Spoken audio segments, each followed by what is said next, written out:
False reports of an active shooter happened in Las Vegas. That's where people started to run for cover. The sounds of shattering glass was being heard in the distance. Immediately after all that happened,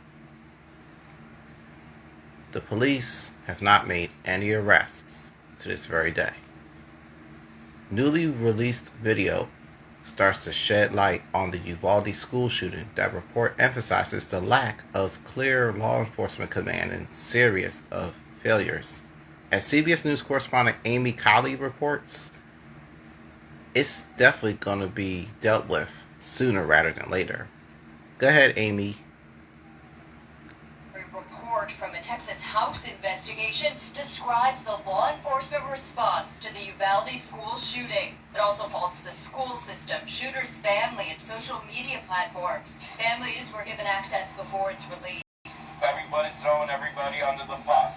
The only ones that ain't under the bus is because they're 6 feet in the ground now. The report repeatedly notes a lack of clear command during the shooting. It lists 376 members of law enforcement on scene, including many from federal agencies. There was multiple opportunities, depending on the relative training and experience of law enforcement officers, to at least ask more questions. Investigators didn't find any responders acted maliciously. In fact, these officers helped children and teachers escape. While the shooter was still active, others lacked key information.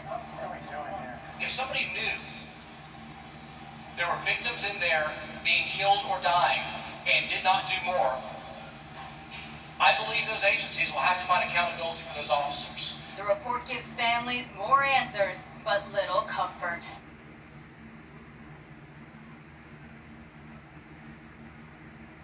Thank you, Amy. Happening later today, a Florida high school shooter's penalty trial is about to begin, and all that took place in 2018. The man's name is Nikolas Cruz. He pled guilty at least too many times. He started to fire his semi-automatic rifle down the halls. And now to the latest on what happened as a sheriff's helicopter crashed in New Mexico as it killed 4 people. The crash happened on Sunday as it was making its way back to Albuquerque and then into another city. 3 deputies and also a firefighter were all killed in a line of duty. The helicopter was often used to help battle wildfires. Today, Britain's own Prince Harry will be the keynote speaker in Manhattan, New York on National Nelson Mandela Day.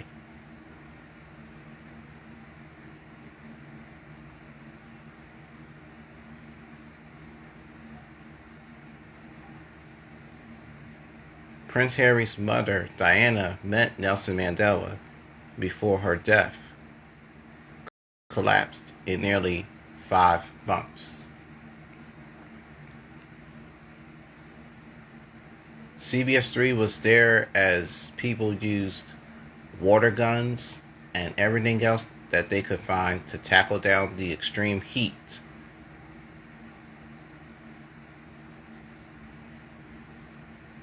Wow, that temperature reached almost up to 110 degrees. But you can't do that in a parking lot or anywhere else. That's just crazy to do things like that. Even though it is summertime, you can still have fun though. Anyway, we have lots more news to get to, so don't go away. We'll be right back.